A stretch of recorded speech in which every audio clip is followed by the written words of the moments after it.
fait le bonsoir mesdames et messieurs, vous êtes bel et bien sur la Info Africa TV. Au sommaire de cette édition, au lendemain de la condamnation, l'appel du président de Pastef Ousmane Sonko, la conférence des leaders de Yewwi se solidarise et condamne la décision.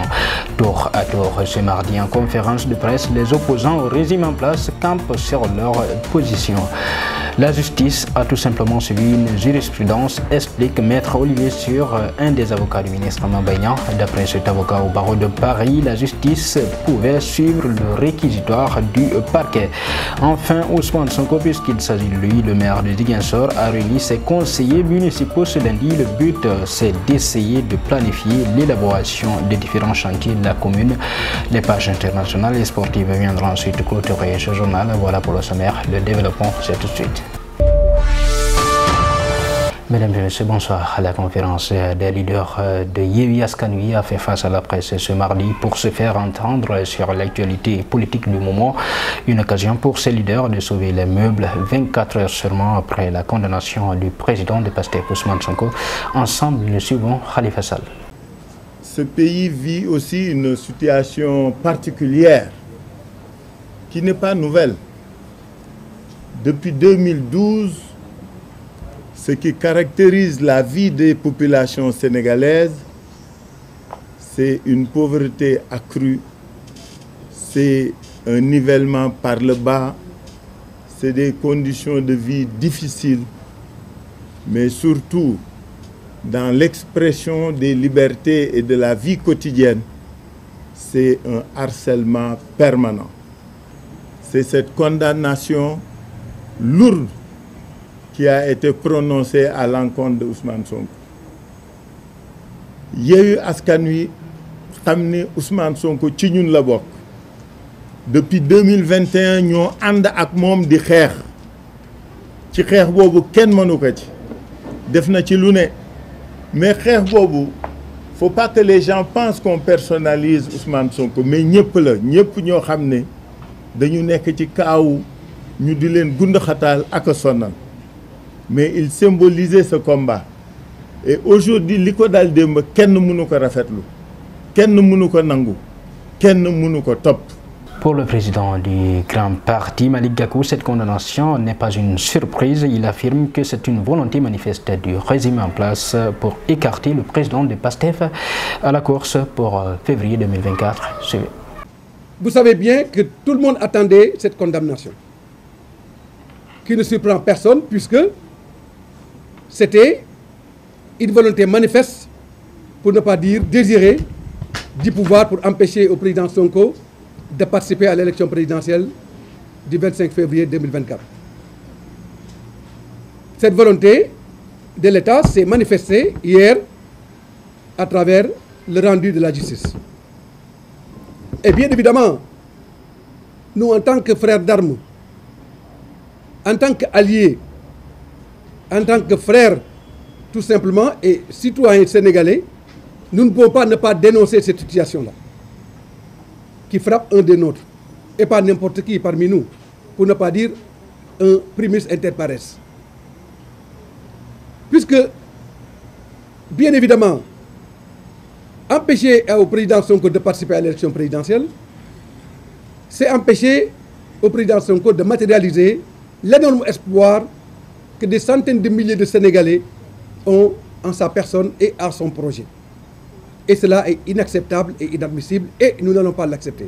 Le président Malick Gakou donc sur la condamnation d'Ousmane Sonko. Un autre point abordé durant cette conférence de presse, c'est bel et bien cet appel au dialogue lancé par le chef de l'État, son Excellence Macky Sall. Le parti de l'unité du rassemblement décline l'invitation au motif que les leaders de l'opposition sont arrêtés et maltraités. Nous suivons Cheikh Tidiane Youm. Par rapport à ce contexte,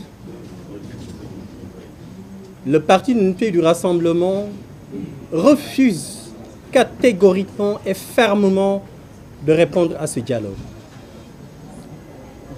Le PUR ne peut pas dialoguer alors que nos frères et sœurs sont en prison.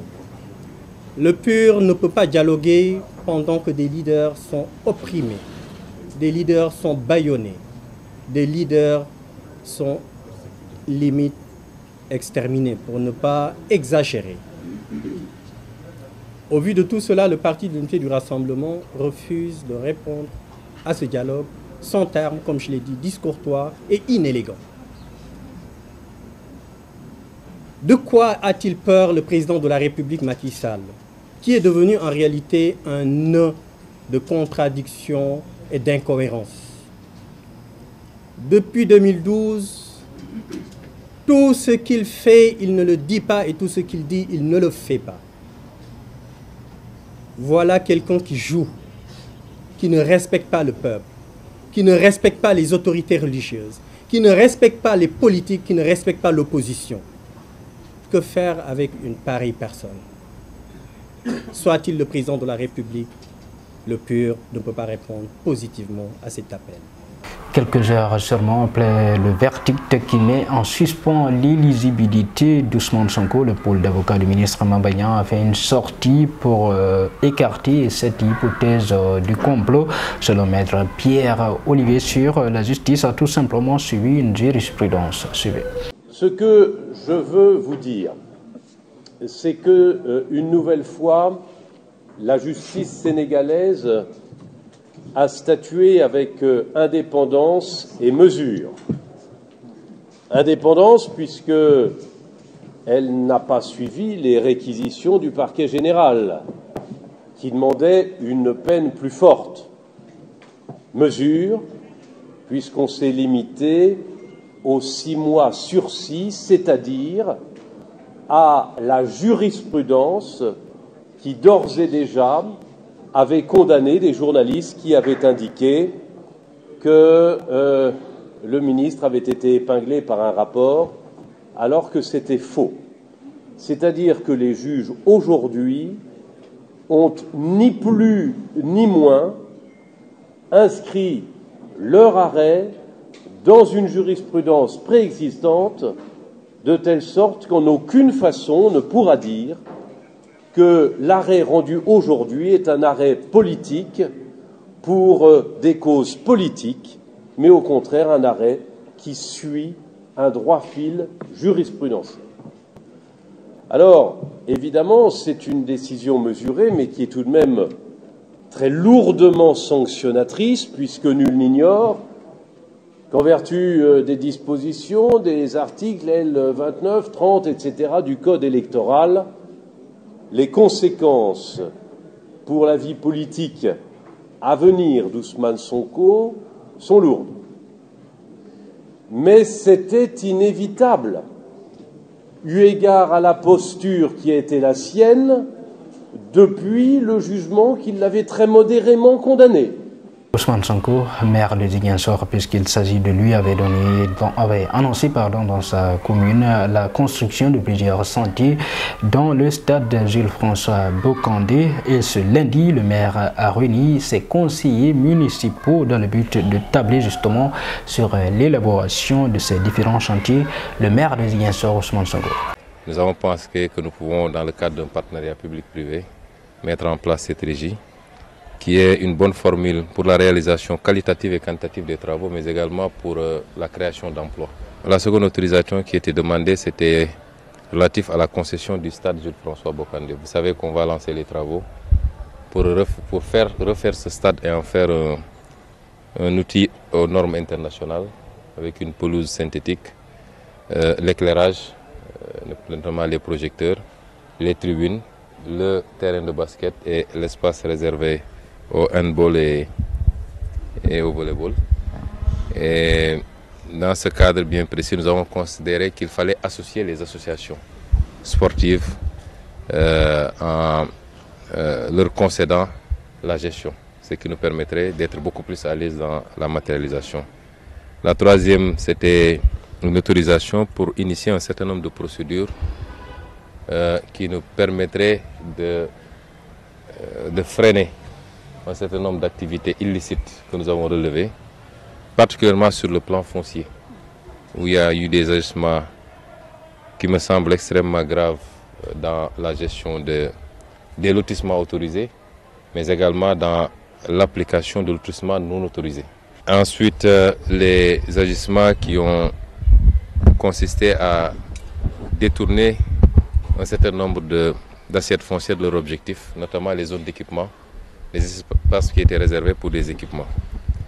Alors, ensuite, il a fallu soumettre au Conseil les propositions par rapport aux affectations des fonds, des fonds de dotation et ensuite du fonds d'équipement des collectivités locales.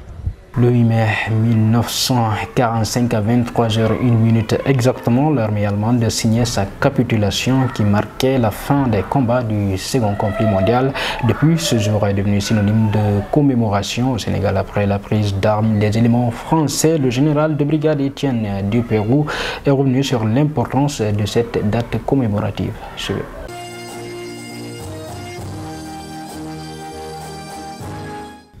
J'allais dire, pas forcément différemment des autres années, mais le 8 mai c'est un jour de souvenir. C'est le jour où en fait on fait mémoire de tous nos anciens qui se sont battus en France, mais aussi des nations alliées, sans oublier les combattants de ce qu'on appelait à l'époque l'outre-mer, en fait, voilà, qui se sont battus en fait pour la liberté du monde. Oui, je pense que vous voyez très bien les choses, c'est-à-dire qu'effectivement il faut que l'histoire vienne réveiller le présent pour montrer en fait. J'ai dit dans mon petit mot, il faut abhorrer la guerre, il faut la détester, mais il faut aussi la préparer pour la repousser. Et je pense que c'est une leçon pour nous. Il faut préparer la guerre parce que c'est en la préparant qu'on l'évite. Et donc je pense que dans ce sens, ça a beaucoup de sens de commémorer cet armistice du 8 mai 1945.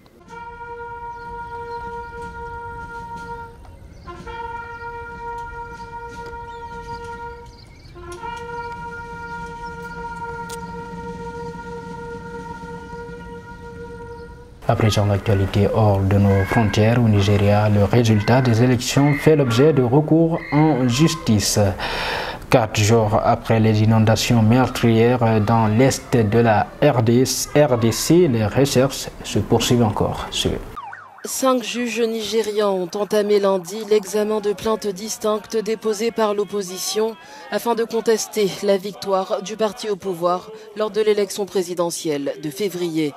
Munis de drapeaux nigérians et de pancartes, des manifestants se sont réunis devant le tribunal, affirmant que le processus électoral était entaché d'irrégularités.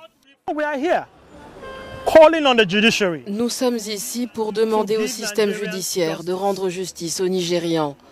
La justice devra examiner le bien fondé des affaires qui lui sont soumises conformément à la constitution nigériane et à la loi électorale, afin de rendre justice aux Nigérians.